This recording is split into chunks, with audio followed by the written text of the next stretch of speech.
Greetings Exiles, I'm Cod Raziel, and today I'll be going over my hybrid Righteous Fire Trickster, which uses Queen of the Forest and the Grey Spire.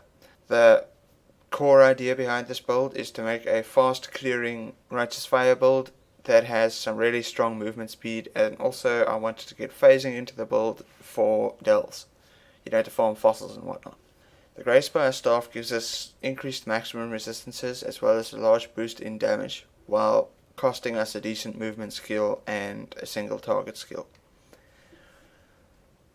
And the Queen of the Forest, the Vertex combo, functions together with the Trickster Ascendancy to give us a strong amount of energy shield and evasion, while giving us a large amount of movement speed from the Queen of the Forest.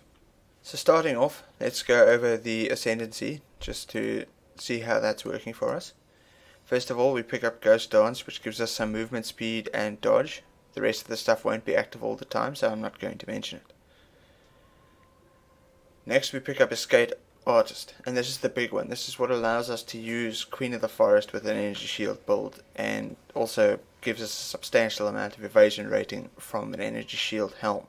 This also makes it so that we can't be stunned if we haven't been hit recently, which is fairly decent, and it helps a lot of the time, as well as giving us reduced damage taken if we haven't been hit recently, which thanks to our evasion happens more often than not. Then a Righteous Fire staple is Patient Reaper, which gives us 50% increased damage over time, some life, energy shield and mana gained on kill, and then a 70% boost on recovery rate of life, mana and energy shield when we kill an enemy with our Righteous Fire. This allows us to sustain Righteous Fire with a lot less, and since this build sacrifices a lot of its sustain on bosses for some speed, this is really great. Lastly, we pick up Prolonged Pain. This gives us a strong damage boost to Righteous Fire, as well as giving us skill effect duration for things like Phase Run and Static Strike, and just some reduced damage taken from damage over time, making it easier to sustain Righteous Fire. Going over the passive really quickly, this build uses a lot of dual sockets, and this is because with dense fossils it's possible to craft flat energy shield and percent increased global defenses on Abyss jewels. So you just pretty much stack a bunch of these double energy shield jewels just to really boost that energy shield up, since we're using an evasion chest. Next we pick up Energy Shield Righteous Fire staple Zealot's Oath, as well as Righteous Fire staple Elemental Overload. We then just pick up some aura nodes, regeneration and energy shield nodes just to boost our energy shield and allow us to sustain Righteous Fire. Lastly, we have one dual socket reserved for a Watcher's Eye, which ideally would be percent of energy shield regenerated while affected by discipline, but I've got this energy shield recovery rate one, which also has chance to blind with Grace, and since we're using Grace, this was just a pretty sweet choice for me. The full passive tree will be available in the description in the form of a path of building. And with that said, let's go over the gear. So we've already mentioned the Grey Spire, which gives us some large amount of damage and maximum resistances while costing us 6 of our sockets, and thereby costing us a single target skill. Our helm, which is the Vertex, gives us probably the most evasion you could get from a helm. Queen of the Forest gives us movement speed per evasion, and just quite a bit of evasion, and also some resistances. We use Presence of Chayula. Most hybrid or low life Righteous Fire builds will build to this amulet. You could also use a rare amulet with energy shield and chaos resistance, but it wouldn't be as good. Syntrek, these are pretty much top notch for this kind of build in particular, as they give us dexterity and intelligence, which boosts our energy shield and evasion, as well as having a substantial amount of energy shield and evasion themselves, 30% increased movement speed, and yeah, that's pretty much it. For our gloves, we used Essence of Delirium crafted Sorcerer gloves. This just gives us a decent amount of energy shield while allowing us a place to socket our Righteous Fire, especially since we're using the Vertex and can't use an Essence of Horror crafted helm. For our belt, this was actually reasonably cheap. I'm guessing they drop from jewelry chests in delves occasionally. And this is a Shaper influenced crystal belt, which gives us a substantial amount of energy shield, as well as being able to roll energy shield recovery rate. You could skip this. I'm guessing that you would get quite a lot more from something like the unique Stygian Vice, since you can get so much energy shield on jewels now. But, you know, I bought this belt for 2 exalts, so I wanted to try it out. Rings, just energy shield and resists, and then flasks. We use a Quicksilver flask of heat. Unfortunately, I cost myself some movement speed here because I needed freeze immunity somewhere, and this was just about the only place I could get it. I could also put it on my Jade flask, since you don't really need that much more evasion, and I was fine without it, so I've got curse immunity on my Jade flask. We then use a Witchfire brew, which gives us the Despair curse aura, which means we don't need to run a blasphemy, and some increased damage over time, as well as some increased evasion, which helps us reach that 45,000 cap. We then use Dragon Juice or Coruscating Elixir along with an Eternal Life Flask. This is for healing and also protecting us from heavy chaos damage. While our chaos resistance and average life pool give us enough chaos mitigation to survive most of the time, it's nice to have Dragon Juice because it provides so much benefit in that it can turn off our Righteous Fire for the Soul of Arakali recovery rate bonus, or if we just need a heal, and it makes it so that chaos damage doesn't bypass our energy shield, which makes us very tanky against chaos damage.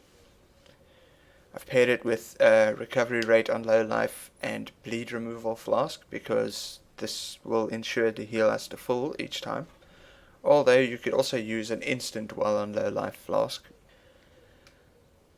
Anyway, that is the gear. And lastly, let's go over the links. In our helm, we have Purity of Fire, Grace, and Discipline linked with Enlighten. Since the Vertex gives us +1 level of gems, our Enlighten is increased a level, meaning we need less mana reservation, and it also boosts the strength of our Discipline and Grace auras.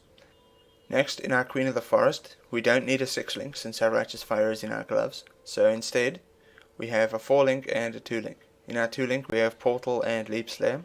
These are just utility skills for crossing gaps and opening portals. And then we have a 4 linked Phase Run. It's Phase Run linked with Increased Duration, Enhance, and Efficacy. This just boosts our movement speed and allows us to pass through enemies. It's especially nice when you're farming the darkness in delves, which this build does incredibly well thanks to the Phase Run and high regeneration. In our boots, we have Static Strike linked with Increased Duration, Fortify, and Chain. Now what this does is it procs our Elemental Equilibrium, it procs our Elemental Overload, it procs Fortify for us, and it just feels good while running, instead of placing Orb of Storms down and just doing it that way. This was suggested to me by a viewer pretty much when I had already completed the build, which caused me to revisit the build and discover that yes, Static Strike is a great option to replace Shield Charge and Orb of Storms, and it just feels really good. Now, you may be concerned that the enemies die too quickly to hit them with Static Strike. However, if that's the case, you didn't need Elemental Overload or Elemental Equilibrium. When you do, you'll be able to hit the enemies with Static Strike. It lasts a decent duration as well, with mine lasting 8.6 seconds. So it's kind of fluid, you know, you whack an enemy and then you phase run and you just go. And it just feels so great to use this. Lastly, in our gloves, we have Righteous Fire linked with Elemental Focus, Efficacy, and Burning Damage. I found this to be the best combo just because the AoE was just the right amount for delves and stuff, and it just felt like the damage was right there where it needed to be. I'd just like to add something that applies to just about any Righteous Fire build, and if you've got deep pockets, you don't know how to spend your currency, there's a strong possibility you've got this set of nodes here. Life regeneration, dual socket. However, I find that if you have the money, Unnatural Instinct is a great jewel here. So instead of coming down through the life regeneration, you come up through the mana, and then this dual socket provides us with some increased cast speed, 10 life, 8% mana, 20% mana regeneration rate, 16% increased area of effect, 20% skill effect duration, 1% life regen, 10% area damage, 5% effective curses, and if you're using the minion attack speed node, then 4% increased attack speed. It's just a lot of stuff for one jewel. That being said, this jewel is very expensive and it's not at all required for the build. And lastly, let's go over our Pantheon. We use Soul of Arakali with the captured Arachnoxia bonus, which gives us 50% increased recovery rate of life and energy shield if we've stopped taking damage over time recently, which means that when we turn off our Righteous Fire, we get more recovery rate. And since it's so easy to turn it back on, this is pretty much the go-to. Next up, we use Soul of Shikari.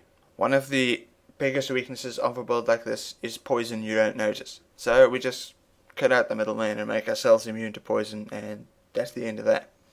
And that is it for the build. This is probably my favorite of the 3 energy shield based builds that I did, and I highly recommend it. I may even use it as a league starter, since aside from Queen of the Forest and the Vertex, the gear is pretty easily acquirable, and it's just a super fun farming build. I farm tier 16s and whatnot, no problem, but I do switch to my Glacial Cascade Totem for the bosses. So if you have a boss killer, this is definitely a great build for you. As far as delves go, as long as you keep moving during dangerous delve encounters, you do just fine. And as I mentioned earlier, if you're at a lower delve level farming the darkness, this build just can't be beat. You've got your phasing, you've got your regeneration, and you've got your ridiculous speed, which is all the ingredients to a good fossil farmer. Anyway, I'd like to thank the viewer Rebecca Hope, who pretty much suggested 90% of the stuff that was used in this build, and it all came together very nicely, so thank you for that. Next up, I'll be doing a Righteous Fire Juggernaut life base just to see how it is and to see how gearing goes and whatnot. I don't expect anything special to come from that, but I'm sure it'll be a fun build. That said, after playing this build, it's going to feel really slow. So that is about it for this video. I'd like to thank you guys for watching, and if you enjoyed the video, hit that like button. If you'd like to see more probably Righteous Fire builds, then do hit the subscribe button. And thank you for watching, good luck, and stay juicy. Dragon juicy.